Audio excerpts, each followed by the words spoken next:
We come to one of our interval presentations, and this is interval 6, and it's the interval for art. And what we're doing is we are assiduously shifting the way in which learning happens. For the last 2,500 years, learning has been based on subject. And subject learning was very good for developing the mind, for developing mental ideas of the world and of ourselves.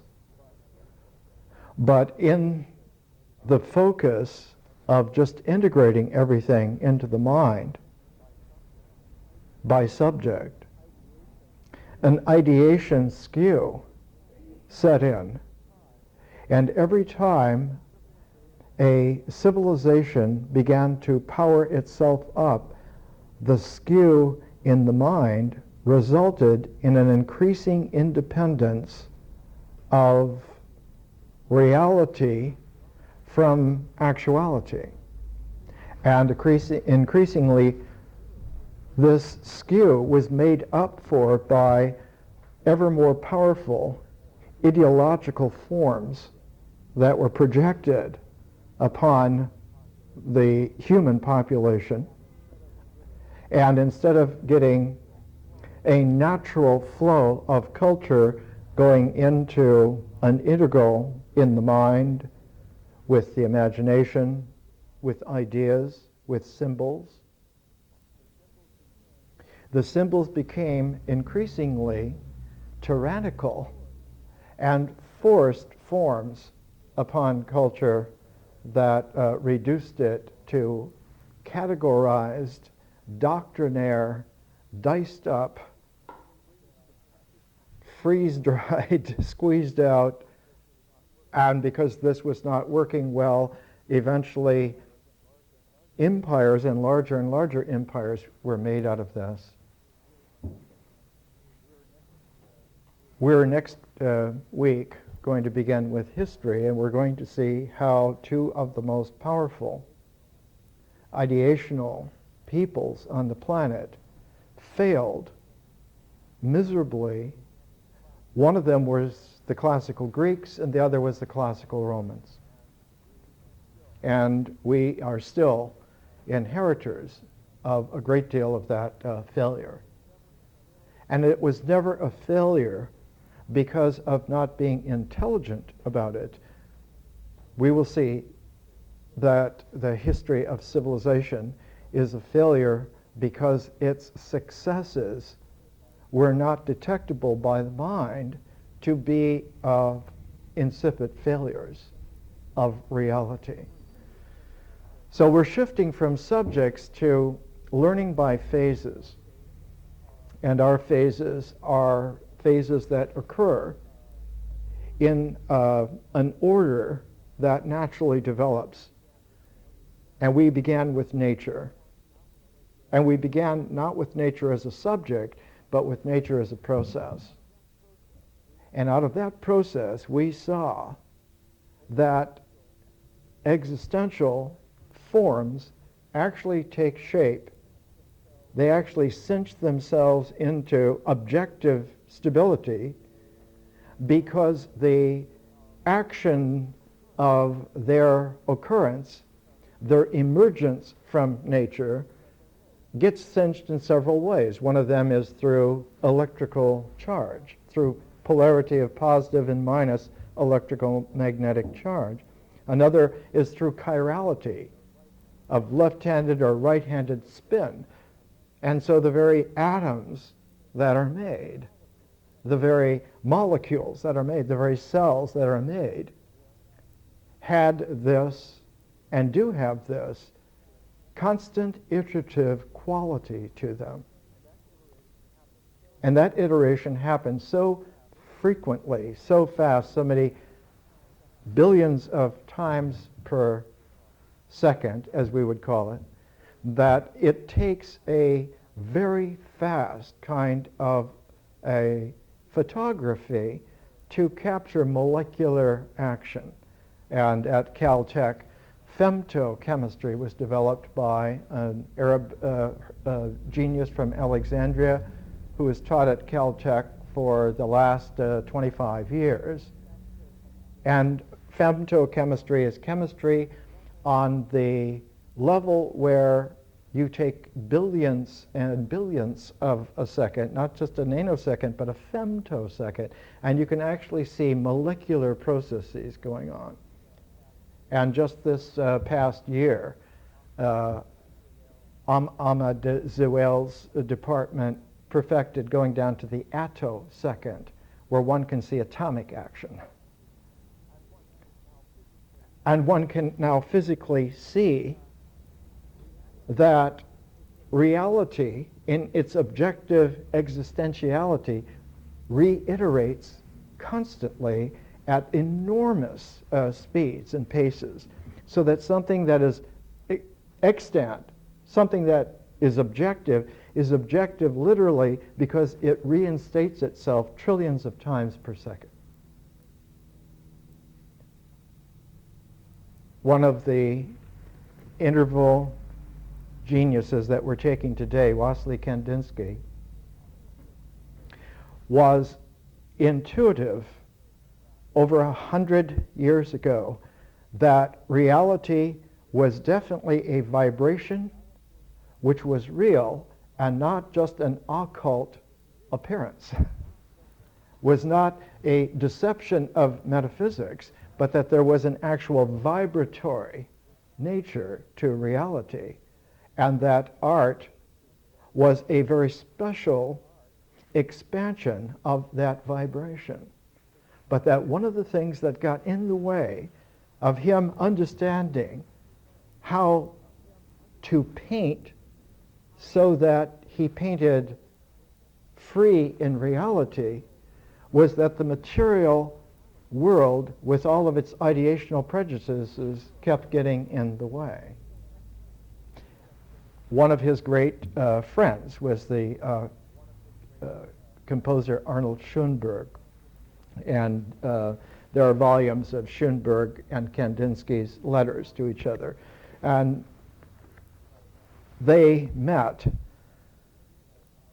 through the vehicle of a concert in January of 1911.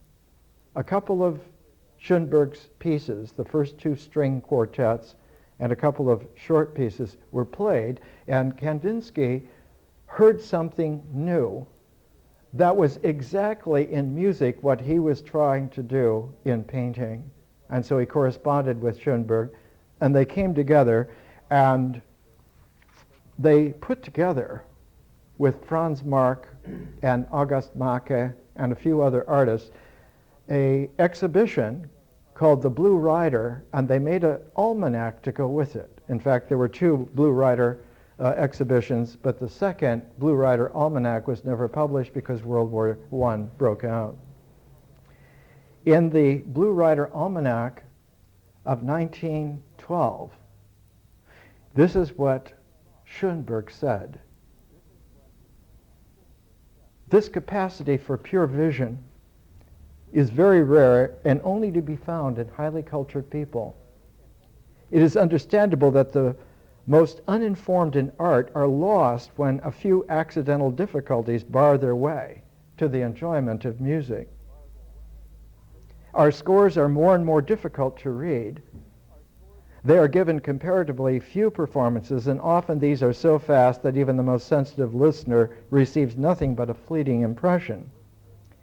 He has to then shift over to the most important part of art, which is to be able to express a critique, because as we have seen, art refines itself by constant critique. The artist critiques his own work while he is making it. The appreciators are critiquing it, and in this, the relationship with the work of art refines not only the understanding of the art, but refines oneself. And we have seen that this is a very primordial motion, because art does not come from nature, nor does art come from culture. nor does art come from ideas, but that art emerges out of another process that is in a complementarity to nature, and that process is visionary consciousness.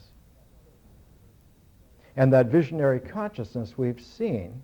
We took a whole phase on vision. We did a phase on nature, and then ritual, on myth and symbol, and then vision and art.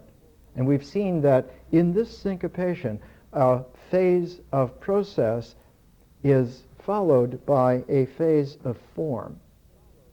And just as existence objectively forms out of nature, and the symbolic mind objectively forms out of experience, out of the mythic horizon of images and feelings and language of experience, the mind actually does objectively form. And the symbolic mind is as objective as existential reality. Thought is real. But vision is a different kind of a process. It is not an integrating process like nature or experience. It is a differential process. And so when art forms out of vision, art forms as a differential form, like a prism, or like a jewel, like a lens. And what you get is an array of possibilities instead of boundaries that limit it. And so art forms are literally with movable boundaries. They have increasingly, as they become refined, new aspects to them constantly. And we've seen that the human person is an art form, is a differential, conscious, prismatic form rather than a ritual pragmatic form. And so one looks to see in art the increasing range and refinement of your prismatic possibilities of appreciation rather than the delimiting boundedness of a boundary, of a definition, of a codification, of a ritual comportment that must be followed exactly. In art, there is a freedom that is needed to explore possibilities of doing something different ways. When Schoenberg comes to the critic, he puts his finger on the place where the knot is tied. Instead of the bow of appreciation, you get the knot which comes into play despite the best intentions of someone. And this is how he explained it. This makes it impossible for the critic to fulfill his task honestly because of the lack of vision. He has to report and to judge, but he's frequently unable to form any notion of the score. He might well decide to be honest if it would do him no harm. He helplessly faces the pure musical effect, and he prefers, therefore, to write about the kind of music that is somehow related to a text. And here is the classic problem by which civilization carried a flaw within itself all the way until our time. The symbolic mind is objective in a written language, not just having your thoughts, not just having your ideas, but that the symbols are then put into an objective written form. All alphabets, all pictographs, the hieroglyphs.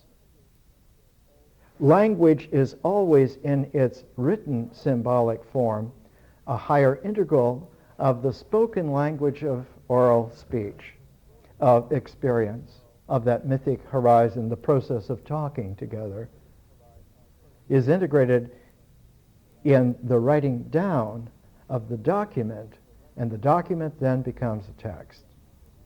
And what happens is that the mind gets used to judging everything, including itself, by the way in which its text symbolism correlates an identity with existential objectivity, and in between, experience is codified, is given its little channels where it must run in such and such a way.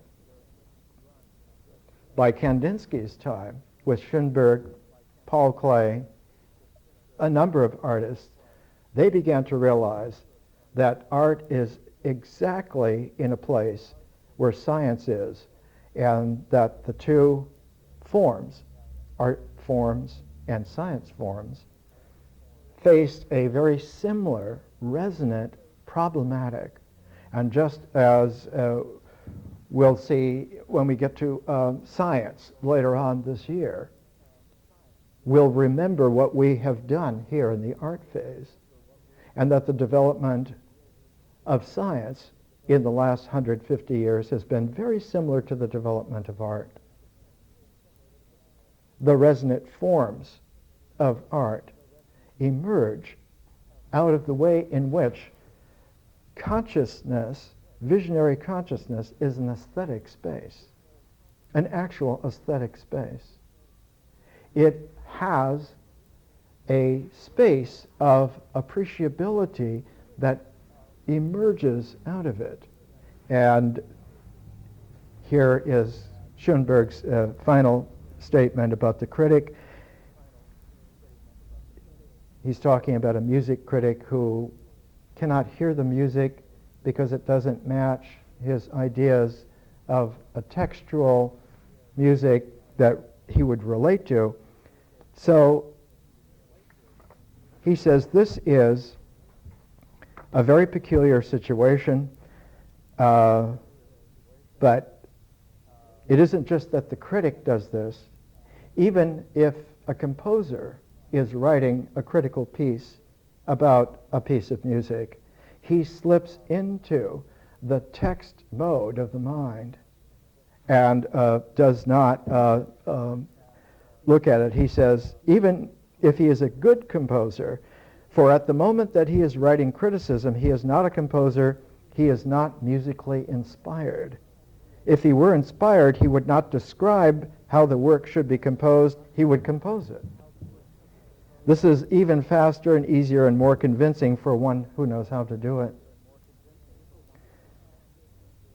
We slip into a mentality when it comes to a written symbolic integral.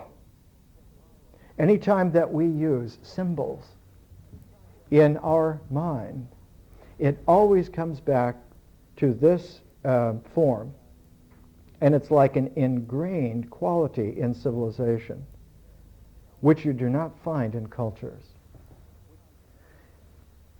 In human populations, where their cultures are still natural, they do not think that symbols are in the mind, but that rather symbols are a part of the participation of experience with nature.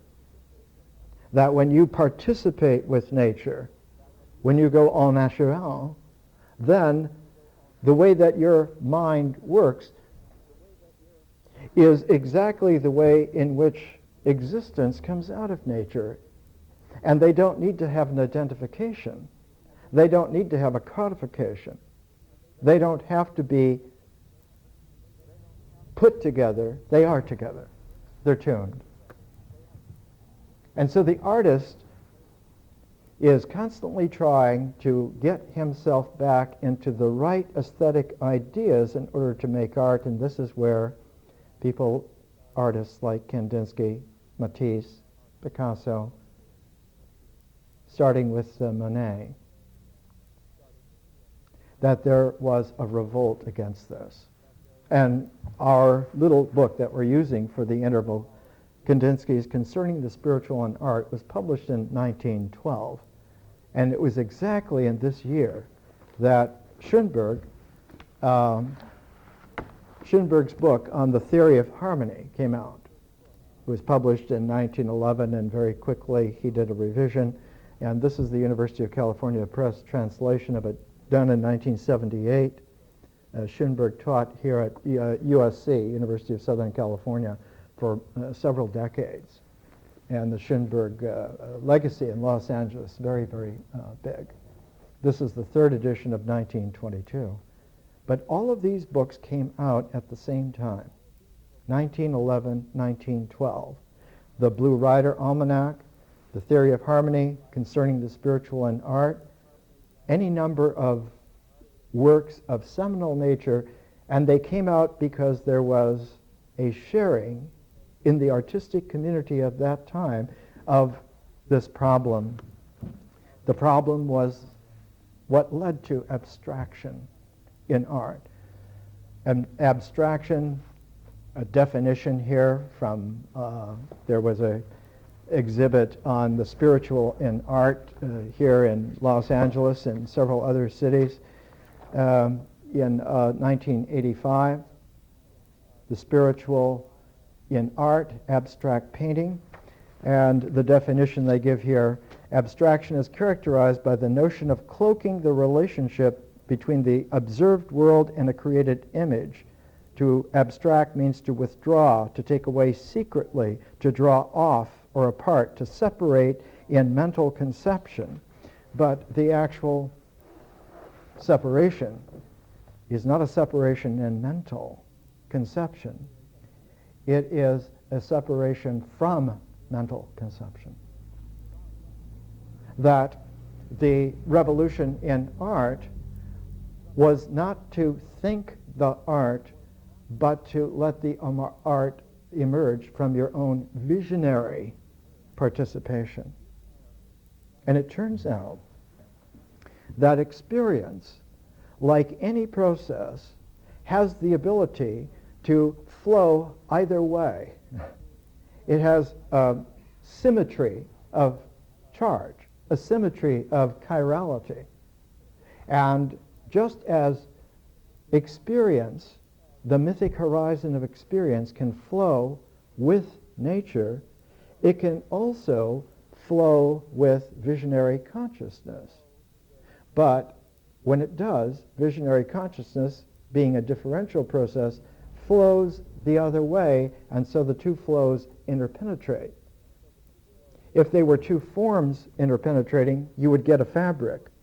But when you have two processes, you then have a diffraction patterning set up by the wave motions of the processes. There's a famous problem in early 20th century physics, the same problem here in early 20th century art. While it was Niels Bohr and Einstein who were the geniuses in science and physics, it was people like Kandinsky and Matisse who were the geniuses in art at the very same time.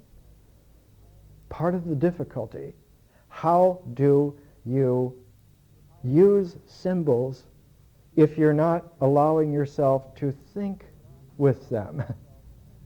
The symbols then will have to emerge out of a different kind of experience. And so you have experience that flows with nature, you participate with nature, and this way you can get a very clear symbolic mind that integrates. But if you have experience flowing in an interpenetrating wavefront with consciousness, what comes out of it then is a different kind of a symbol, not a symbol which stays where it is and integrates, but symbols which now open themselves up. And what do they open themselves up to? They open themselves to the future, and they open themselves to reconsidering the past in a new way, called the phenomenon, the future and the new past. So you get a pairedness of forms. And when you have this pairedness of forms, they tend to, in their motion, to generate in between them a tunable space, a calibration of space. And that calibration of space, because it's tunable, will have a sound. It will have its own kind of oral language, but it will be a oral language of spiritual vision rather than oral language of cultural process. And so human beings learn to have a new way of hearing. And this is what Schoenberg's music was all about. And the development came in the same year as the Concerning the Spiritual in Art. Kandinsky published in German, it's Klange, sounds. And what sounds presents is a spirit visionary hearing which needs to elude the mind's habitual way of seeing.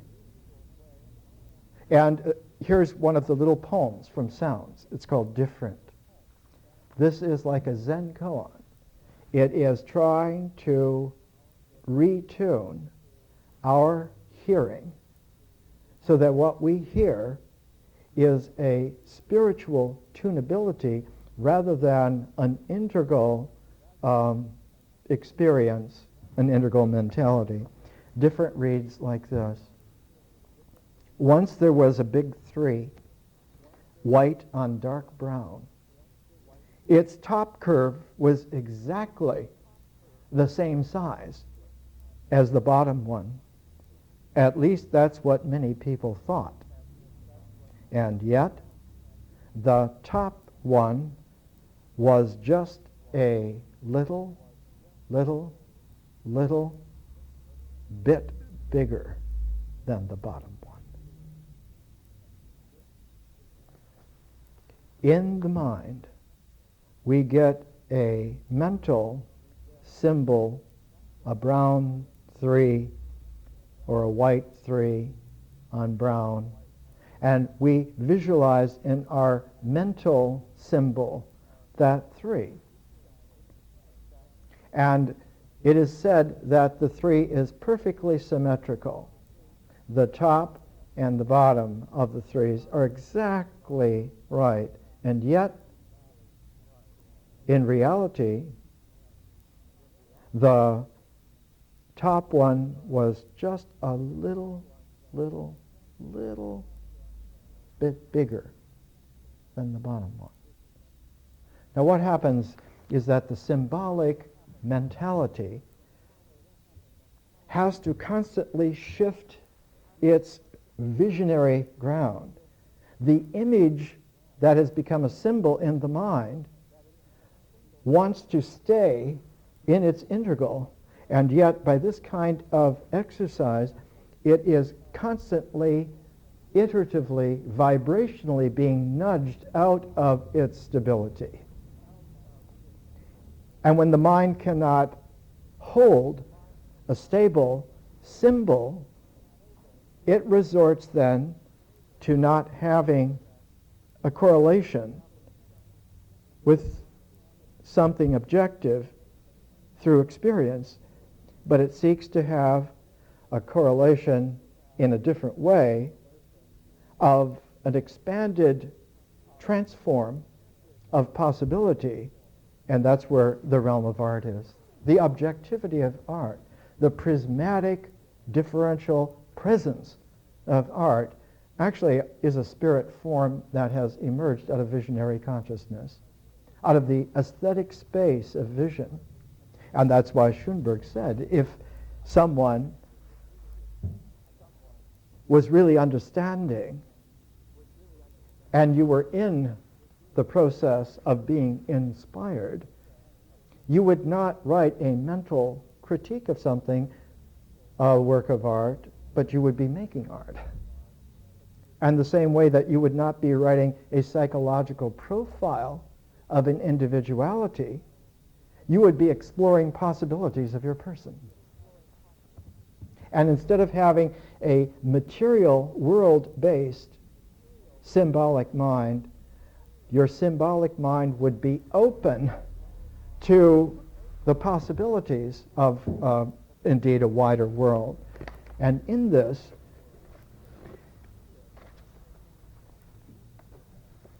Kandinsky said that in his time, in 1912, the beginning of this ability to write a spiritual artistic language rather than a mental integral language by itself. He said, painting especially has advanced with almost fantastic strides during the last decades, and it has only recently been freed from practical meaning and liberated from the necessity of responding to the many purposes it had previously been forced to serve. And so at this time, the tone of art was not just a revolution to create something pretty or something beautiful, but to generate freedom, where the actuality was a spiritual form, an artistic, appreciable spiritual form that would refine itself indefinitely, that criticism, instead of following the canons of tradition, would open itself up to the resonances of refinement, of appreciation. And so instead of coming to a judgment, an aesthetic judgment of what this work was, is it good because it meets these criteria, that you would not have a judgment at all. You would have a continued interchange with it to refine it. Now this is a problem that was there for the classical Greeks. It was a problem that was there for the classical Romans. And especially it resurfaced in German philosophy about 200 years ago with Immanuel Kant.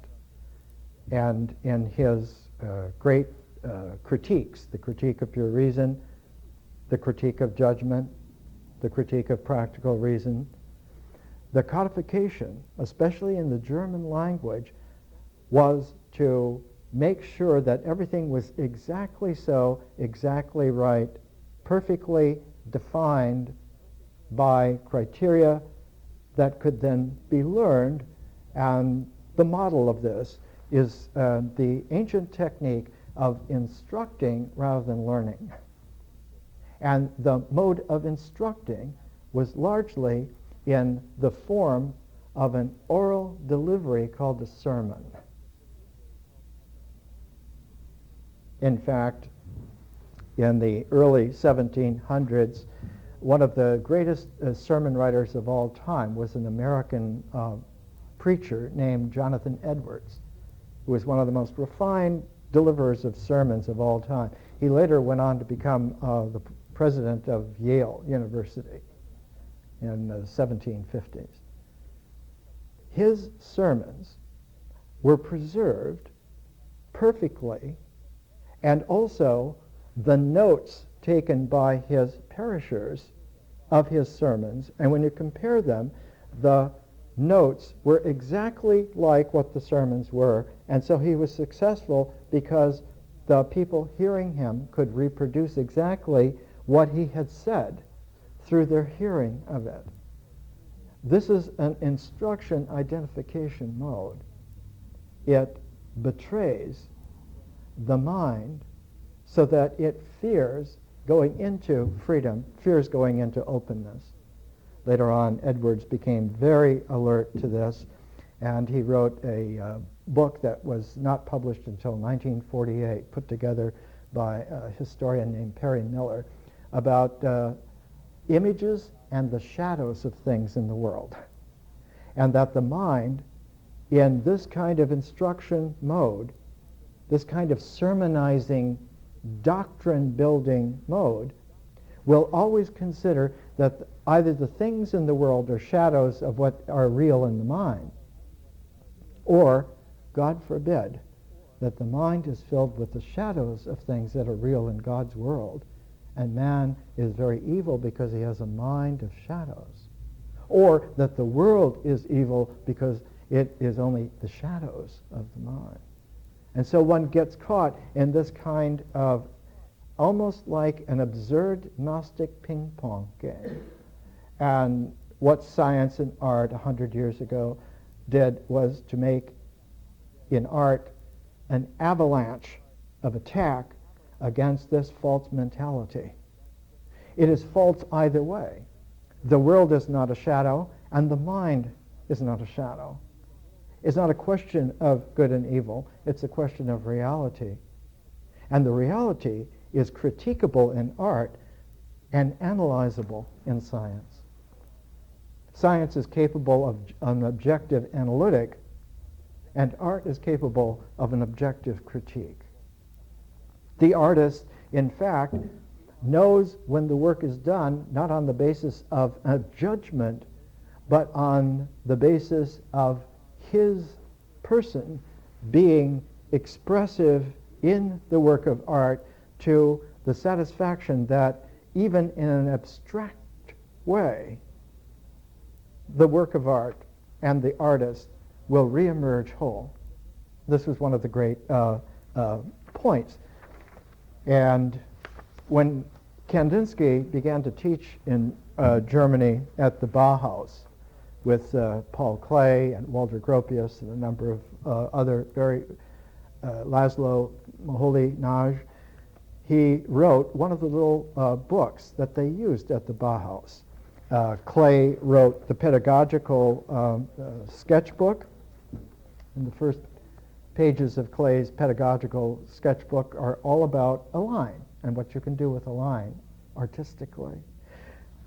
Kandinsky's was called Point and Line to Plane, and he says in here, the geometric point is an invisible thing. Therefore, it must be defined as an incorporeal thing. Considered in terms of substance, it equals zero. And one, for the first time, got a retranslation of the old Euclidean geometry from 300 BC from Alexandria that all of the geometrical textbooks in the world since then had misdefined. They always said a line is the shortest distance between 2 points, whereas what Euclid actually said, a point is a locus of no dimension, and when it moves, its movement is describable as a line.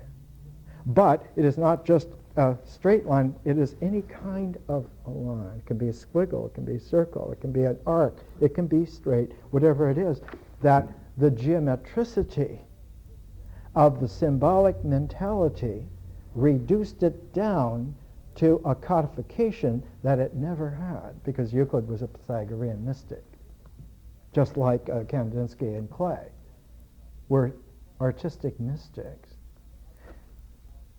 How to get out of the mind and still let the mind be participatory, the only way that this could happen was to have the ability of the mind to go back to ground zero, to go back to the invisible vanishing of its habitual geometry, and to bring it out of the 0 point geometricity of visionary consciousness. We're going to take a little break and we'll come right back here and open this up.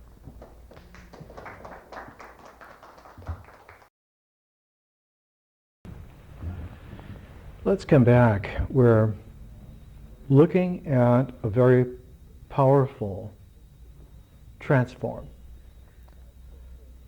by shifting from subject instruction to phase learning.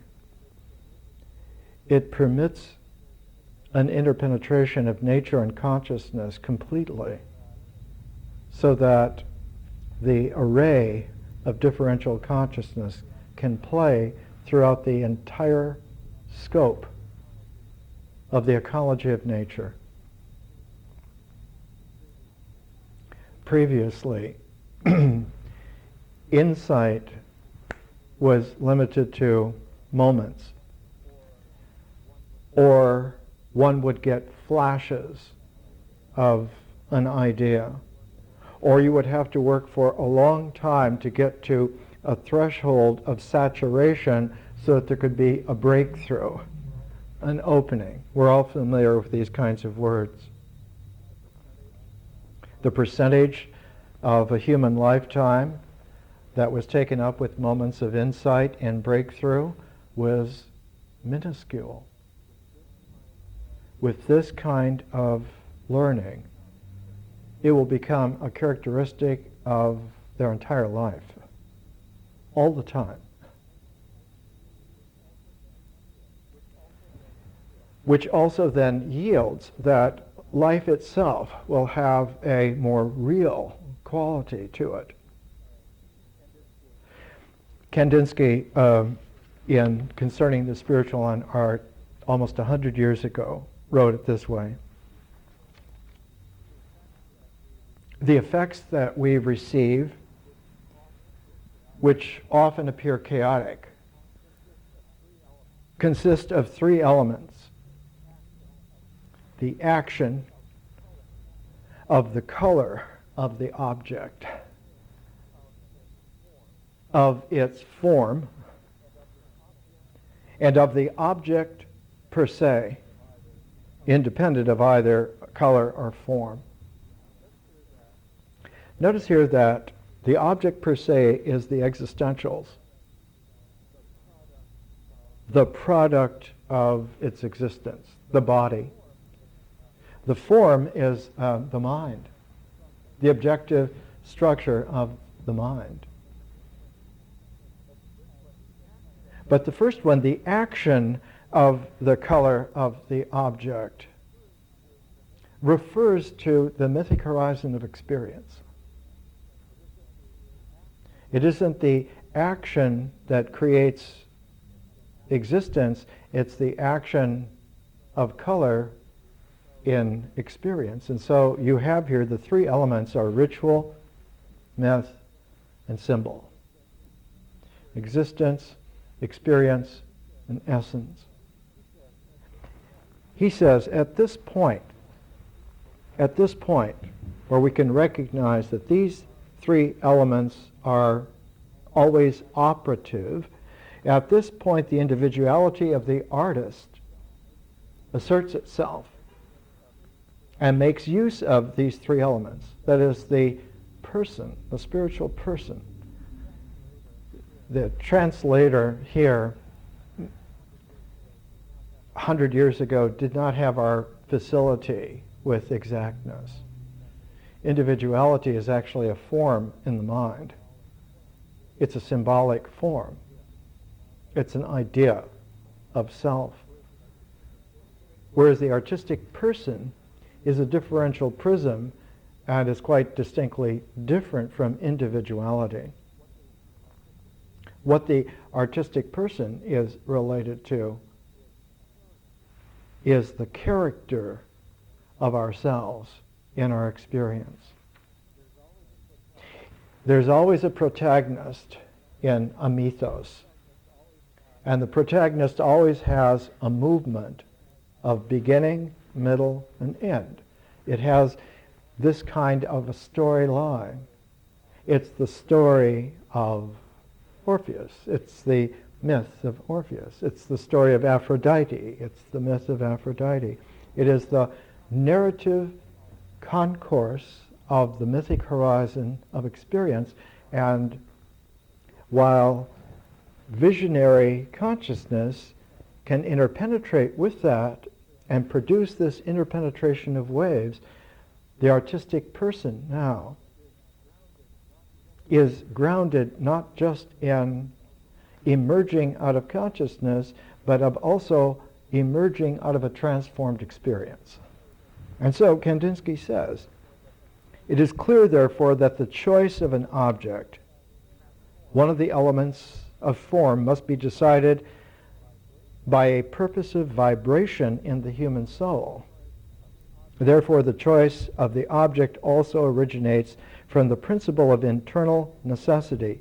The freer the abstract form, the purer and more primitive the vibration. Therefore, in any composition where corporeal form seems superfluous, it may be replaced by abstract or semi-abstract form. This is a case of translation guided by our feeling. So that feeling and imagery come out of the mythic experience, play creatively with the visionary consciousness, and the artist draws himself out of the visionary process, but draws also out of the transformed feeling images of experience, so that the work of art now has like a double parentage. It emerges out of both processes, so that the mind itself, the symbolic mind, begins to learn that it can form in a way that it never knew. When it forms in this way, instead of just being purely integral, the symbolic sense in the mind is that it is reborn.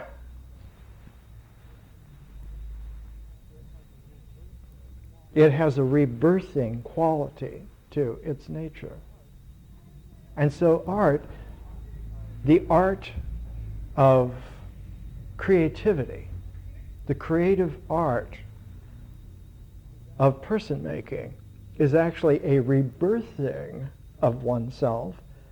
And this is the way people used to talk about it in ancient times, that you were not born again, but you were re-emerged out of a deeper quality of experience. This is extremely important to appreciate and understand, because it is out of that doubling quality of person that the mind initially fears freedom. The mind learns to be comfortable in an integral stability where it can cross-check its reference into existentials, into ritual sequences, ritual actions. If we do these ritual actions right, then our mind will be stable here, and our individuality will be unshakable. Whereas freedom, the unknown, the new, is always a precariousness then that threatens both the stability of the individual mind and the integrity of the ritual codification of actions. So the mind and the ritual codification get together to produce codes and laws and disciplines and subjects that are instructed in just the right way, and traditions that are unbending, and anything else is alien. Anything else is foreign. And anything else in oneself that does not settle into that particular structure then is considered outside of stability. And so any kind of feeling that has not been put where it should be is now an indication that you're unstable. The whole theory of neurosis is a misunderstanding. It is a completely normal quality of a prismatic person to have moments of feelings that they can't even name. They don't have a name, because they're not just feelings that are spin-offs of standardized emotions. Well, you're supposed to feel this way about those things. Or in these relationships, you're supposed to feel such and so. And if you do, then you're right. And if you don't, then something is wrong. All of this is a betrayal of reality, because there is always possibilities of refining oneself through art and expanding your range of feeling until Mozart learned to take some of the themes of Papa Haydn and make new forms of music out of them, like the sonata form or the string quartet form or the opera form or the piano works form. Human beings had never had those kinds of ranges of feeling. Mozart expanded the ranges of human feeling enormously. And it was because of Papa Haydn and Mozart expanding it enormously, the new ranges of feeling were susceptible to being raised to higher energy, to a more deep amperage, and this is where Beethoven came in. And really, when you see how quickly it happened, from Papa Haydn's first delvings to Beethoven's Ninth Symphony, is just a little more than a couple of generations at the most. And following on Beethoven, right away, within another generation, came Richard Wagner. And it was Wagner, in his operas, which take not just Mozart's fabulous handful of operas, but began to open them up so that Wagnerian opera now includes an incredible array of different kinds of art.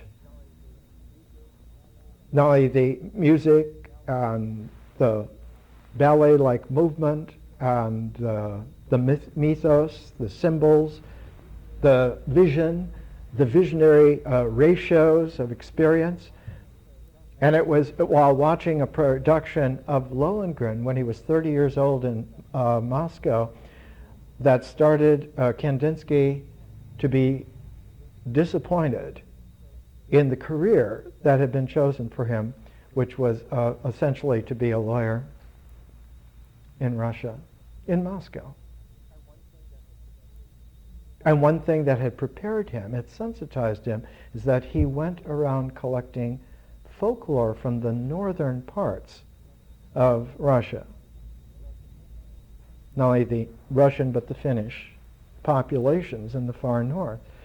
And by collecting folklore, Kandinsky had sensitized his character to the images and the feeling tones of the primordiality of these people. They're not Moscovites. They didn't even live in towns. They would have villages, or they would have farms, or they would be out in next to the wilderness. They had primordiality. And so the Komi people, and that part of Russia, traditionally understood that their experience flowing with nature had a pure quality of this vibratory reality to it, and that this was literally the electrical energy that makes life work. And Kandinsky was, while sensitized to that, and then all of a sudden energized watching a performance of Lohengrin, he went at the same time to an exhibit where they were having Monet's paintings, the Haystack series, and it blew him out.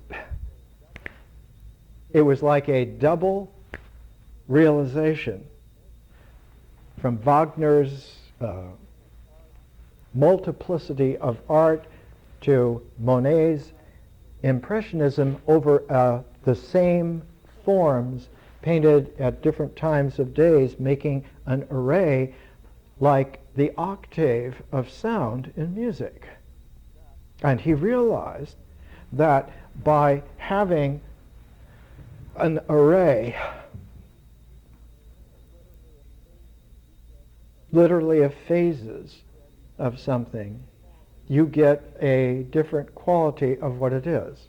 And this is characteristic then of what we know in mathematics as calculus. Both integral and differential calculus are integral and differential in terms of 0 and 1. That you can infinitely have a division between 0 and 1, and it's the infinitesimal calculus or the infinite calculus that allows one to move between 0 and 1 any number of subdivisions. And so Kandinsky realized that if he could engender an octave of color and form, and the action of the movement, then he would have the language of an artistic calculus, that he could then express all kinds of mathematical qualities in art. Not art of mathematics, but the critiquable art forms also include math. Math is an art form. One of the ways in which good math is different from arithmetic is that arithmetic will always form itself geometrically in the symbolic thought. It will take its way from numeracy, which precedes literacy by several thousand years, and numeracy, counting, will always structure the way in which the mind conceives of an arithmetic. But a mathematic is a transform out of the symbolic mind by opening the symbols up to other possibilities, algebras, algorithms, many other kinds of operations now that were never possible before, because you could only, by counting, by numbers, do a limited area of thought. With the mind transformed now, art opens the mind to almost complete freedom. And with science, the freedom is extended into infinity. This is one of the deepest things that Kandinsky says. With regard to these problems, must we then abandon altogether representation and work solely in abstraction? The problem of harmonizing the appeal of the concrete and the abstract answers this question. Just as each spoken word rouses an internal vibration, so does every object represented. That there is a vibration that goes with it. And for him, one of the interesting relationships between color and form. And you can see, like in this Kandinsky, the geometric forms are overlaid in such a way that you have new ratios with the colors. And these read out almost as if they are hieroglyphs of a new secret language. Not the secret language of some kind of metaphysical conception, but the secret language of a prismatic revealing of further possibilities. Now, this is 100 years later, and so we can be much more refined. And in fact, the analytic can run several thousand times what it was 100 years ago. It reads out this way. When you're working in an integral mode, the 0 is the true ground for the development of one to occur in its unification. And that binary is actually very tunable, and literally computers work by refining and multiplying the zeros and ones any number of times. And so the conscious quality that comes into play has a different mode of participating in a complementarity, while nature always works from 0 to 1, the unification being the individuality of one's idea of oneself in the mind.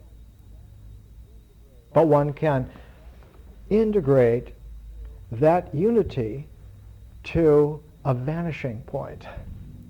Any good yoga, any good meditation, any good contemplation will be able to do that. And to carry one's integral so that the 0 reappears at the exact point where the 1 is just 1.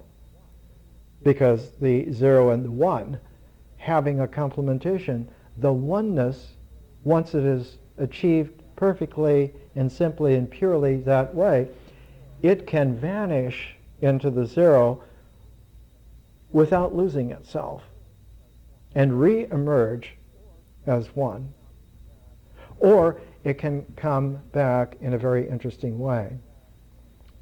If it comes back fully conscious, it comes back not to the zeroness of nature, but to the infinity of the supernatural, of consciousness itself. And so consciousness works not with the 0 and the 1, but it works with the 1 and infinity. And this is one of the difficulties that Kandinsky was such a genius at bringing out. His paintings increasingly look like the kind of new hieroglyphics that you would find if you were coming from another planet, another star system. Frequently, crop circles as a phenomena look like energy forms that a Kandinsky painting would have. And as he went deeper and deeper into this work, his quality of paintings changed enormously, and the complexities that came out were fabulous.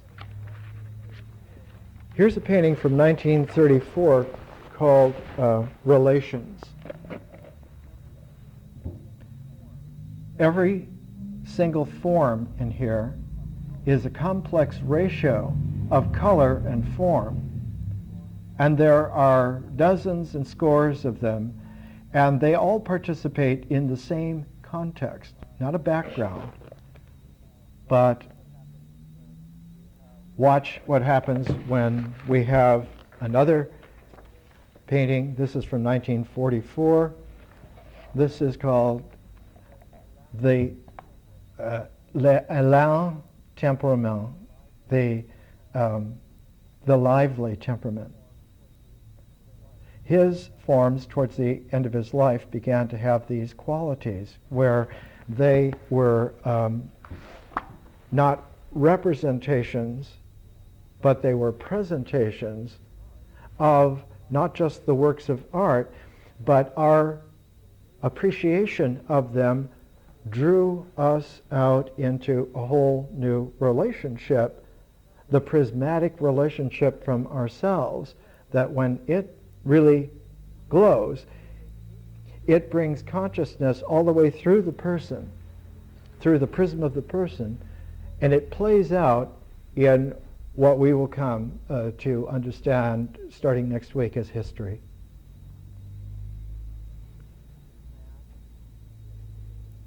Man in nature can participate in what we call nature or what we call culture. And there can be such a thing as a natural history. There can be such a process as tradition.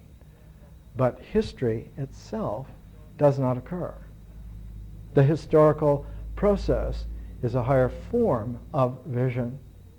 And in traditional cultures, the moments of vision are moments where the threshold of initiation or the special moments of insight or the gift of a moment of seeing through something are very rare, and they're reabsorbed and reincorporated back into the culture, and the culture participated back into nature, so that they're not preserved in their consciousness, but they're rewoven back in. They're reabsorbed, and then they're annealed back with nature again. And so that the human process was always that these were something that were supernatural things outside of nature, and they had to be brought back in and fit back in. And this is why the traditions were always maintained. This is why the rituals were developed and maintained. This is why the symbols in the mind were always powerfully stable, and that was to be able to bring anything that occurred outside of the stable norm was reabsorbed back in and modified so that it fit again, so that there would be nothing outstanding. The fact is that this is a regressive form. The whole process is regressive, because what it brings into play then is the reduction of personal forms into categorical participation, and that categorical participation is generally in civilization goes by the name of politics, political forms, and it's always linked together with economy, political economy, and so the forms of society are always forms under the aegis of political economy. Whereas the spiritual person does not live comfortably in the little cubicles of any kind of political economy. And by Kandinsky's time, one of the favorite themes of artists was that art really belongs outside of all these political forms, and the way that they used to talk about it 100 years ago was that it favored anarchy or revolution, openness, that it would not stay, and that art then became the enemy of these kinds of concerns. One of Ibsen's great plays is called An Enemy of the People, where the people are always right because they all live this way, and if someone does not fit into this, then you have to be reconditioned, or you have to be exiled, or you have to be watched out for. I remember one of Ibsen's greatest plays, one of his last plays, called When We Dead Awaken. I saw a production of it in Madison, Wisconsin, and Frank Lloyd Wright's Unitarian Church, right on the outskirts at that time of Madison, not far from the farms of the University of Wisconsin.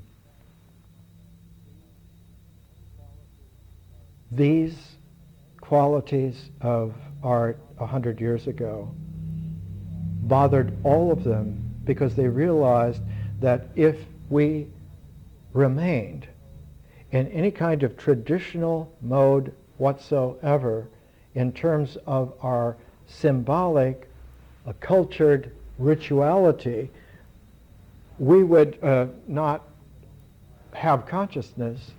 We would only have laws.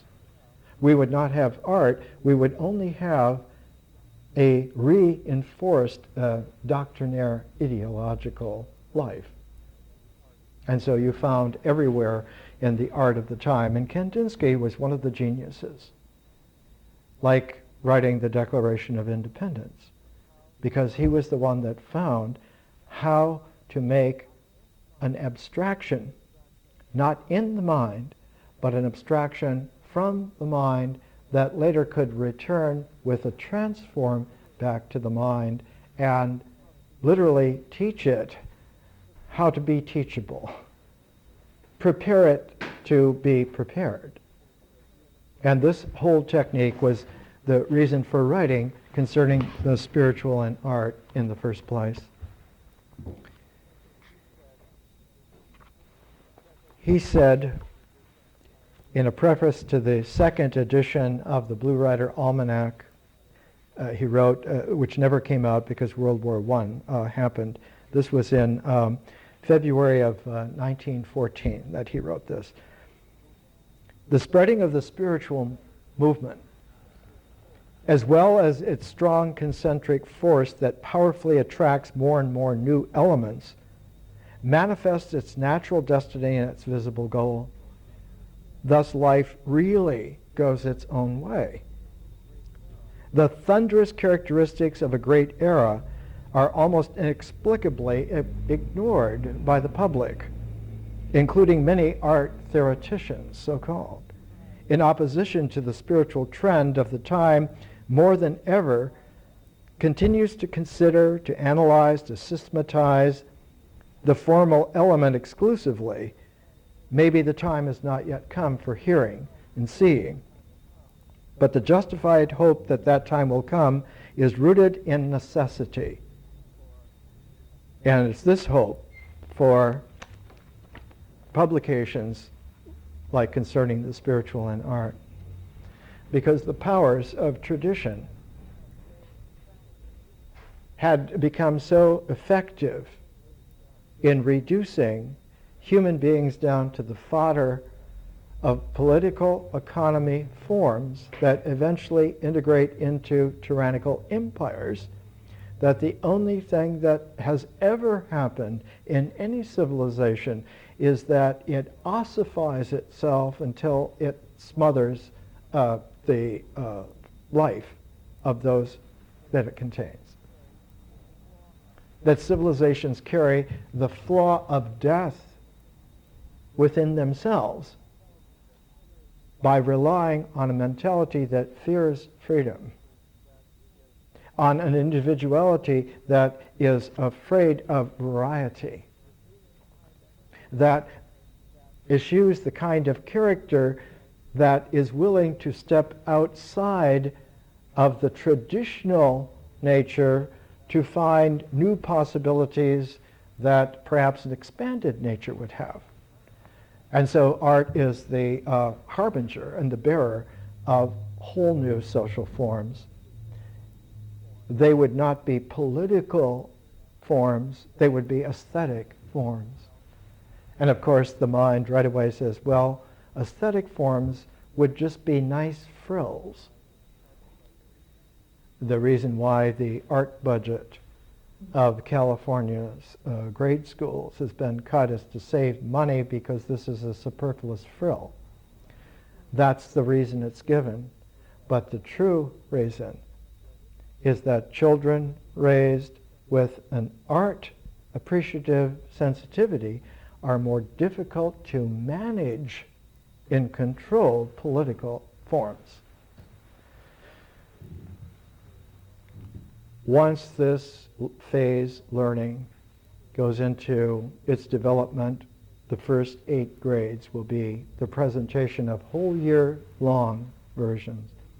First graders will be given nature as a general phase for whatever they're learning and doing. Second graders will be given a whole year of ritual. Third graders a whole year of myth. They will love it. Fourth graders a whole year of symbols and how to play with them. And fifth graders will be given a chance to get acquainted with transformed vision. And then the sixth graders will get a chance to do art for a whole year. Not just exclusively, but it will be like the traction background. And with seventh graders having the phase of history and eighth graders having the phase of science, by the time a child is ready for adolescence, for puberty, they will have already gone through a whole octave of these 8 phases in their natural progression and transform, and be ready to go through a second cycle where 2 phases are put together in 1 year. And so instead of taking 8 years, the high school version would be 4 years. And when they're through with that, the third time through would be the equivalent of like a community college or undergraduate of putting 4 phases, going from 1 to 2 to 4, from point to line to plane. And by the time someone had gone through 8 and 4 and 2, 16, plus starting out when you're about 4 years old, at 20, you would have a population of people that would have come up to speed to be able to handle it themselves in their own way, in their own time. Because once you go through this phasing complete in this way, not only sensitizing yourself to it, but getting used to, just like having learned to type, or like having learned to ride a bicycle, it will just, all of it will come naturally all at the same time. Then you get a new quality of population. The difficulty is, of course, they will not be able to be handled in any kind of manipulative way. You will have to ask their permission if they want to participate or not, because they will own their own lives, and they'll have the creativity to make all kinds of new relationships with each other. The internet is a good example of the coming of aesthetic forms instead of political forms. But once you have a sociological internet, not only everyone on the planet will have a chance to interact with anyone else on the planet in whatever levels they wish to do so, a real freedom, but people even off the planet will have new forms of expanding human capacity, even beyond what we could imagine in an international planetary world. But these are the kinds of things that 100 years ago drove the revolutions in science and art. Now, what is in the way is that all those revolutions in science and art of 100 years ago have been neatly trimmed and curtailed and folded back in so that they're part of the pablum again. And what you get are textbook instructions on these things, as if reviewing it that way really opened you up to the juice. It just gives you the mental assumption that, oh, I understood all that. I took that course. Did you? Mm-hmm. Next week, history.